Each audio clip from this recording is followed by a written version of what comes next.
terima kasih banyak anak-anakku dari Rana Sultan ya, iya, untuk meminta data-data tentang bagaimana saya selaku pemerintah desa Tebeli Barat untuk data 2022 tentang masalah anggaran-anggaran yang sudah kami tetapkan dalam hal ini lewat RPJMDes, RKPDes. Kemudian setelah itu kemudian dari Pemda, dari pemerintah daerah, selama 3 bulan ini kami mulai postingan atau mulai masuk pengajuan.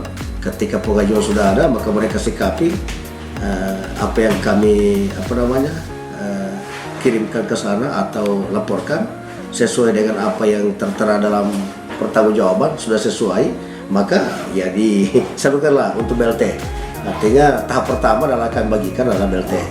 Nah itu sejumlah 113 orang. 113 orang berarti salah. 113 orang, kemarin 50 lebih, ditambah lagi 50 lebih berarti pas 100 lebih. Kemudian setelah itu kami juga sudah mulai menyalurkan kepada pihak kontraktor atau yang mensuplai dana ini untuk rumah layak huni satu. Jadi satu rumah layak huni, sebentar nanti akan mereka sudah action lagi di lapangan.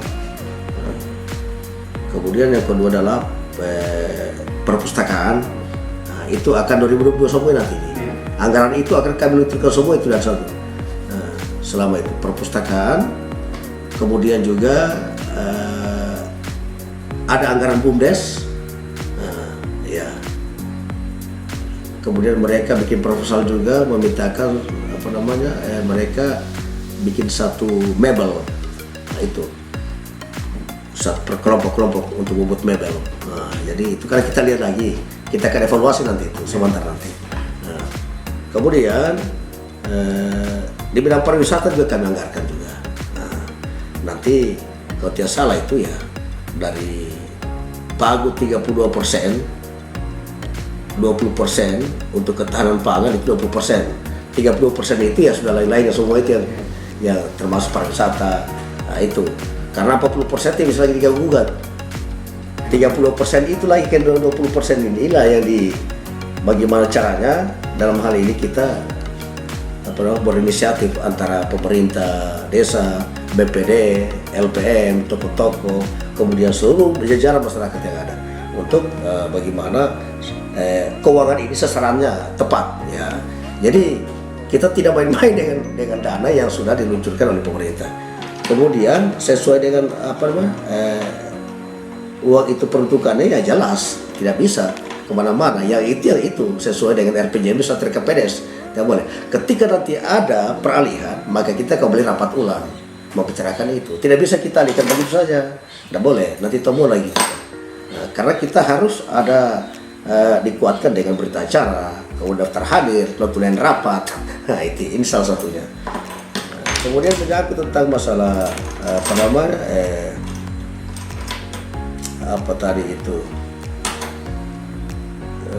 anak-anak kuliah 2 orang.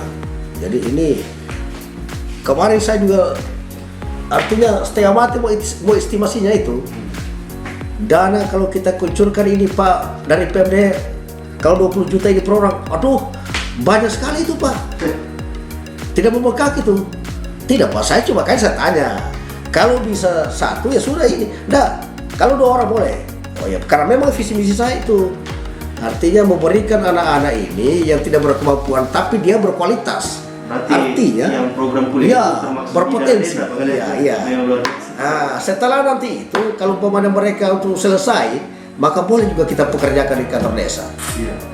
Atau di sini atau di mana. Nah, terserah mereka. Jelas 20 juta itu 2 orang punya, jadi 10 juta per orang. Jadi yang pertama-tama dianggarkan itu adalah uang semester. Jadi dalam 1 tahun 2 kali semester. Berarti kalau dia 2,5 juta 5 juta, kita anggap 2,5 juta lah. Kan sekarang ada dulu 1 juta per orang, tergantung jurusan yang diambil. Kemudian berapa banyaknya dia punya skor semester. Kemudian sisa dari itu maka kami akan bicarakan lagi untuk laptopnya, alma maternya barangkali, tapi yang penting 10 juta itu clear untuk mereka. Nggak bisa kita melabel itu.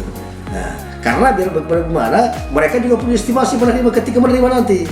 Nanti kalau kita mau ambil umpamanya 100-200, Pak, di bawah 100-200 sudah Pak, ini Bapak kasih ini sekian, ini kenapa ada apa orang-orang bilang tagantung. Nah, artinya di sini tidak sesuai, maka dengan itu makanya saya bilang harus kita transparansi lah, keterbukaan, kemudian partisipatif atau kerjasama, kemudian kita akuntabel atau tanggung jawab. Nah ini kalau ini sudah clear itu, tidak ada apa. Semua pertanggungjawaban itu clear. Mau inspektorat kemari, mau KPK kemari, mau apa semua kemari, tidak ada, semua mau saya ada. Tapi karena kita kasih peluang memang saya. Jadi untuk apa juga ya kalau kita mau. Saya hanya inginkan itu membangun. Bagaimana caranya? Cuman ya mudah-mudahan ini ini COVID ini sudah berlalu, sehingga kita tidak bisa berbuat apa-apa deh. Maksudnya untuk membangun kita ini terbatas, nggak bisa. Karena apa? 400 juta itu bukan main-main. Lari ke BLT. Nah, kalau kita mengkaji berbicara tentang bantuan pemerintah, ini masyarakat sudah jelas, sudah dibantu, sudah digaji. Artinya gajinya bukan setara kayak orang digaji kayak pegawai atau yang punya jabatan, tidak. Tapi seperti tidak memberikan beban moral, beban mereka terhadap pemerintah, memberikan yang terbaik buat dia. Ya barangkali cuma 300.000 ya kan sudah lumayan. Nah 3 bulan 900. Nah kemudian ada lagi PKH, lain lagi orangnya tidak bisa tumpang tindih, tidak boleh. Kalau BLT ya BLT, PKH tidak bisa. Kemudian UMKM lain, bansos lain, ini lain. Berarti semua ini masyarakat tidak apa semua. Lansia juga begitu. Jadi semua kalau saya melihat Pak, masyarakat ini digaji skala nasional, ya kan? Ini berbicara Nusantara, skala nasional. Saya berpikir tidak ada ya kalau yang lain-lain kita tidak tahu. Ya jelas kalau kami kepala desa merasakan daripada bantuan-bantuan itu terhadap masyarakat luar biasa. Cuma kurang kita ke pemerintah desa ada yang bagaimana memperhatikan masyarakat itu bagaimana supaya jangan ada, karena masyarakat sekarang kita tahu ketika kamu tersalahgunakan mereka mengadu. Itu berbahaya. Yang dijaga itu. Saya takutnya itu mengadu kepada seperti adik-adik, mengadu kepada para aktivis. Ya jelas aktivis ada semua ini. Berupa aktivis itu kalau itu yang membongkar kesalahan selesai gitu. Jadi jangan coba-coba mencoreng muka. Artinya apa yang kita kehendaki sudahlah. Jadi itu deh tadi itu dengan saya ketambahan dana saya Pak berapa ya? 1,8 atau salah satu. Di Paling Utara itu ada desa saya tinggi. Karena kemarin di 2021 saya urutan kedua se Kabupaten Parigi Motong secara administrasi maupun sisi KUNES.